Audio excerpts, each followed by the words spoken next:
Bonjour à tous, c'est Chloé, je suis ravie de vous retrouver pour un nouvel épisode de Cryptalk. Aujourd'hui, ce podcast sera le dernier dans les sujets de fiscalité. Nous avons préparé ces derniers temps beaucoup de contenu sur cette thématique et donc ce podcast viendra clôturer le sujet. Alors comme chaque année, arrive le moment fatidique de remplir sa déclaration d'impôt pour être en règle avec l'administration française. Même si c'est relativement simple quand vous n'avez qu'un salaire récurrent à déclarer, les choses commencent à se compliquer un peu quand vous avez des investissements, et d'autant plus quand vous avez de la crypto. Alors bien que souvent critiquées et dénigrées par les élites, les crypto-monnaies n'ont pas été oubliées par l'administration fiscale, et d'ailleurs plusieurs régimes spécifiques se sont succédés depuis quelques années. Allez, aujourd'hui, on va parler fiscalité et crypto. Installez-vous confortablement, c'est parti. Cryptalk, c'est le podcast dédié à la crypto. Alors chaque vendredi, où que vous soyez, embarquez-nous avec vous. Il est important de connaître les obligations fiscales, c'est vraiment primordial pour éviter les mauvaises surprises. En effet, si vous ne déclarez pas vos plus-values crypto ou vos comptes ouverts à l'étranger, clairement vous vous exposez à des amendes et des majorations qui peuvent être importantes. Mais ne vous inquiétez pas, je vais tout vous expliquer. Alors, quelles sont les règles de base pour la fiscalité des crypto-monnaies ? Il faut savoir que toutes les transactions ne sont pas forcément génératrices d'impôts, du moins pour les particuliers. Depuis 2019, les particuliers sont imposés sur ce qu'on appelle la plus-value réalisée avec le régime de la flat tax. Alors pour les professionnels, c'est bien différent. Actuellement, ils sont imposés au régime des bénéfices industriels et commerciaux, ce qu'on appelle BIC, mais devraient être imposés au régime des bénéfices non commerciaux, ce qu'on appelle les BNC, dès 2023. Et c'est d'ailleurs le cas pour le mining, pour le minage de Bitcoin notamment. Dans la plupart du cas, si vous êtes aujourd'hui sur ce podcast, c'est que vous êtes très certainement un particulier. Et si vous faites partie des professionnels, je vous invite vivement à consulter le livre blanc que nous avons rédigé en partenariat avec le cabinet d'avocats Orwell. Il traite vraiment de toutes les questions B2B que vous pourriez vous poser. Ce livre blanc est à disposition sur notre partie blog et également sur nos réseaux sociaux. Donc n'hésitez pas à le consulter. Comment sont imposées les plus-values sur les crypto-monnaies en France ? Ici, je vais traiter de quelques cas particuliers. Pour commencer, qu'est-ce qu'une plus-value et comment est-elle calculée ? En 2023, une plus-value est comptabilisée à partir du moment où vous vendez une crypto-monnaie à un cours plus élevé que vous ne l'avez achetée. Ce, contre une monnaie à cours légal, comme de l'euro ou du dollar, ou encore des biens et des services. Par exemple, si vous achetez 1 000 € de Bitcoin lorsque le cours est à 20 000 € et que vous revendez 2 000 € lorsque le cours atteint les 40 000 €. Vous enregistrez une plus-value de 1 000 € et donc le calcul de votre imposition se fera sur cette plus-value de 1 000 €. Au niveau de la taxe sur les plus-values de crypto-monnaies, comme je l'ai évoqué précédemment, vous êtes soumis au régime de la flat tax en tant que particulier. Alors aujourd'hui, elle est fixée à 30% sur les plus-values et ce pour tout le monde. Si on décompose ces 30%, on a 12,8% au titre de l'impôt sur le revenu et 17,2% au titre des prélèvements sociaux. Et donc si on reprend l'exemple précédemment évoqué et qu'on applique cette fameuse flat tax, vous devrez payer 300 €, soit 30% de la plus-value. Vous enregistrerez donc un bénéfice net de 700 €, soit plus 70% sur votre investissement de départ. La flat tax est donc finalement assez simple à comprendre. Il vous suffit de noter vos prix d'achat et vos prix de revente pour calculer l'impôt à verser à l'administration. Dans les cas où l'imposition ne s'applique pas aux crypto-monnaies, il existe certains cas où ça ne s'applique pas aux cryptos et très certainement que vous en connaissez déjà si vous êtes dans les cryptos depuis un petit moment. Alors il y a des exceptions de la taxe sur les crypto-monnaies. Vous l'aurez compris, pour les particuliers, seules les conversions crypto vers euros ou vers un bien et un service sont imposables.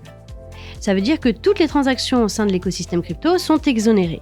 Par exemple, une conversion Bitcoin vers Ethereum ne sera pas imposée, même si vous avez fait une plus-value entre les deux. Par contre, lorsque vous convertirez vos Ethers en euros, vous serez sujet à la flat tax. Mais alors, vous allez me dire comment faire si vous souhaitez prendre des profits en euros ou en dollars sur un mouvement haussier sans être soumis à cette fameuse flat tax.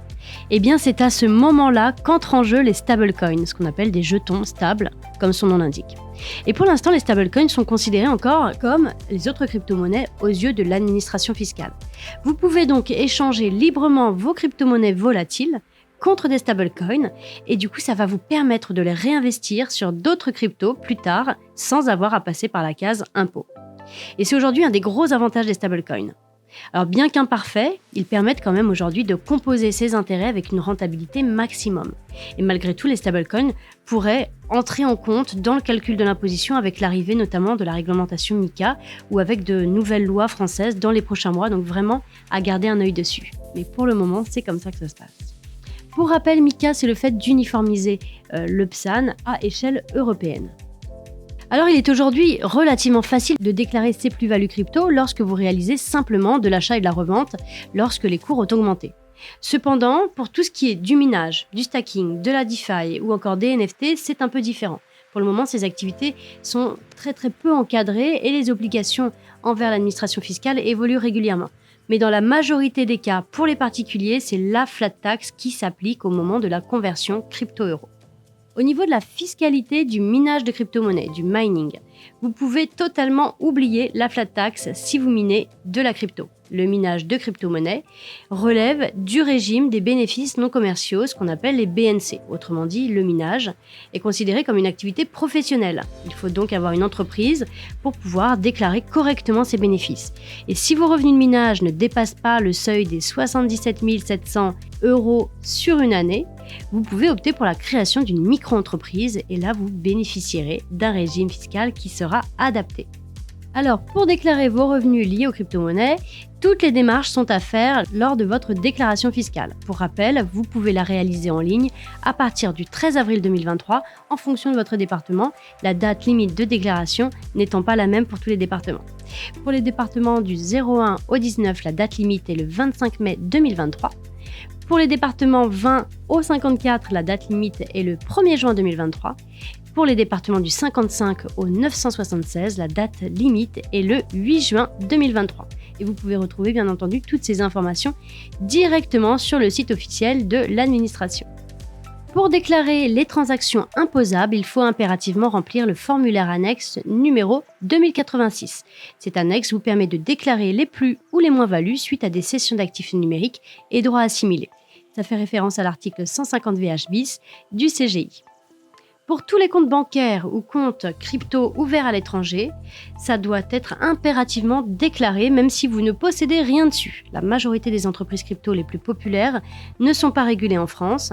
De ce fait, vous avez l'obligation de déclarer si vous avez ouvert un compte là-bas. Pour cela, il vous suffit de remplir le formulaire annexe 3916 et 3916 bis en renseignant les informations de la société en question, à savoir son nom, l'adresse du siège social, etc. Et la question qui revient le plus souvent, dois-je déclarer mon compte Finmaning ? Eh bien, la réponse est tout simplement non. Vous n'avez pas à déclarer votre compte Finmaning puisque nous sommes une société PSAN régulée en France par l'AMF, donc l'autorité des marchés financiers. Cependant, vous devez impérativement déclarer toutes les transactions crypto imposables si vous en avez. Mais seule la déclaration du compte n'est pas nécessaire puisque nous sommes français. Et si vous ne savez pas comment faire et que vous avez besoin d'être accompagné, je vous invite vivement à utiliser la plateforme de notre partenaire Walsio. Vous avez une partie accompagnement gratuite et si vous avez plus de volume, vous avez des prestations payantes sur lesquelles je vous propose une réduction de 10% avec le code 10 Finmaning en majuscule, le tout attaché. N'hésitez pas à l'utiliser si vous avez besoin. Voilà, vous avez désormais toutes les cartes en main pour déclarer correctement vos plus-values crypto et être en règle avec l'administration fiscale. Si vous voulez aller plus loin sur ces notions, surtout n'hésitez pas à consulter tout ce qu'on vous a mis à disposition la semaine dernière lors de la semaine de la fiscalité. Vous pouvez également consulter le site du gouvernement ou encore vous rapprocher d'avocats fiscalistes spécialisés tels que le cabinet d'avocats Orwell et des plateformes pour vous accompagner telles que Walsio dont j'ai cité le nom tout à l'heure.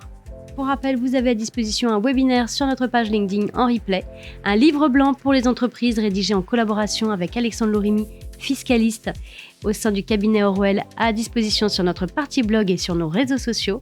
Sur notre blog, vous avez également 2 articles très complets, dont le contenu du jour qui est retranscrit sur un article.